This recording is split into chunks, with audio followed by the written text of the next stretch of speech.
एक शख्स है रवि, उम्र है 42 साल। उन्होंने 28 साल की उम्र में नौकरी करना शुरू किया था और अब तक वो 5 अलग अलग कंपनियों में काम कर चुके हैं।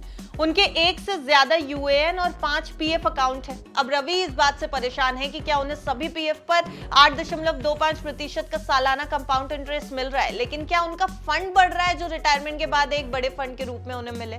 क्या उनको पेंशन भी 58 साल की उम्र में मिलेगी या कोई प्रॉब्लम हो जाएगी?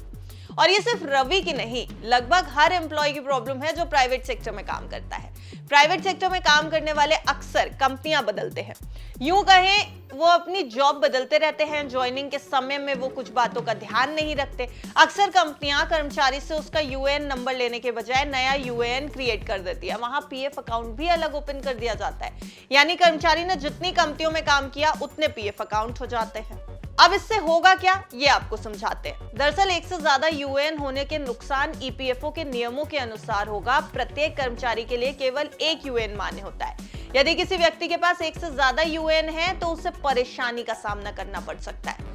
पीएफ बैलेंस ट्रांसफर की कठिनाई होगी। अगर अलग अलग कंपनियों के लिए अलग अलग यूएएन बने हैं तो पीएफ बैलेंस को मर्ज करने में परेशानी हो सकती है आपको। नए यूएएन के तहत पीएफ ट्रांसफर करने में देरी या फिर रिजेक्ट होने की भी संभावना बढ़ जाती है। इसके अलावा पेंशन यानी ईपीएस में गड़बड़ी भी हो सकती है। कर्मचारी पेंशन योजना ईपीएस के तहत पेंशन योग्य सेवा अवधि का सही रिकॉर्ड नहीं बन सकता। अगर सभी पीएफ अकाउंट मर्ज नहीं किए गए तो सर्विस ड्यूरेशन नहीं गिन पाएंगे सही से और पेंशन में दिक्कत आएगी।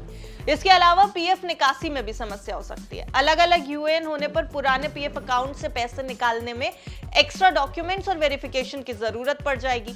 ईपीएफओ पुराने यूएएन से निकासी को रोक भी सकता है, क्योंकि एक व्यक्ति को एक ही यूएएन से जुड़े पीएफ अकाउंट से निकासी करने की अनुमति होती है। केवाईसी अपडेट और ई नॉमिनेशन में भी दिक्कत आएगी। दरअसल अलग अलग यूएएन होने पर हर अकाउंट में अलग अलग केवाईसी और नॉमिनेशन अपडेट करना पड़ेगा आपको। इससे ईपीएफओ के रिकॉर्ड में डेटा मिसमैच और अप्रूवल में देरी हो सकती है। इससे अलावा टैक्स से जुड़ी कई दिक्कतों का भी आपको सामना करना पड़ेगा। ईपीएफओ पीएफ निकासी पर टीडीएस लगाता है। अगर पीएफ अकाउंट 5 साल से कम पुराना है, अलग अलग यूएएन होने से पीएफ निकासी का सही रिकॉर्ड नहीं बन पाएगा, जिससे टैक्स से जुड़ी दिक्कतें आपको देखने को मिल सकती हैं। ऑटोमेटिक डीएक्टिवेशन का भी जोखिम है।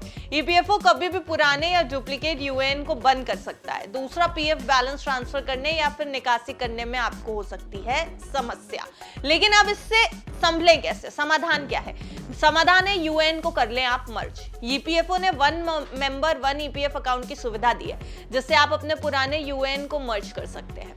ईपीएफओ यूनिफाइड पोर्टल पर लॉगिन करके 1 मेंबर 1 ईपीएफ रिक्वेस्ट सबमिट करें या फिर हेल्पलाइन 1800-118-005 पर कॉल करके भी आप ये सहायता ले सकते हैं।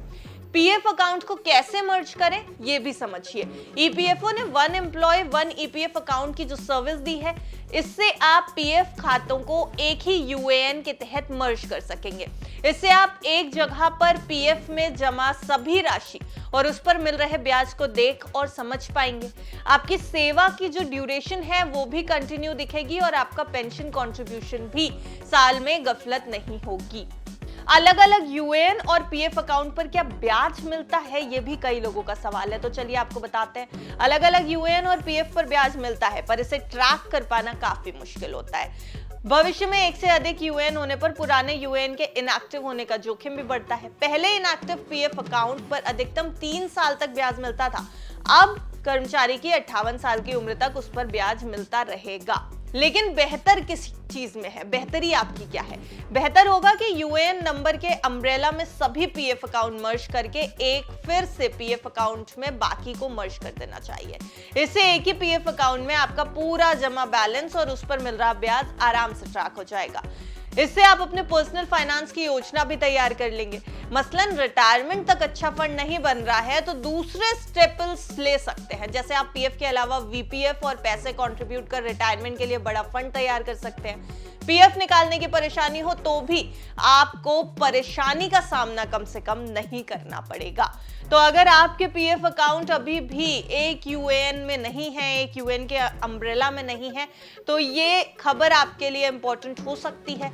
आप इसके तहत समझिए पहले कि आपको कैसे उसको एक यूएएन के अंडर लेके आना है और फिर अपने अलग अलग पीएफ अकाउंट्स को एक जगह पर ले आए, जिससे आगे चलकर आपको अपना फंड निकालने में दिक्कत का सामना ना करना पड़े। जानकारी आपको कैसी लगी हमें कमेंट बॉक्स में जरूर बताएं। वीडियो अच्छा लगा हो तो वीडियो को लाइक और शेयर करना बिल्कुल ना भूलें। देखते रहिए विस्तार।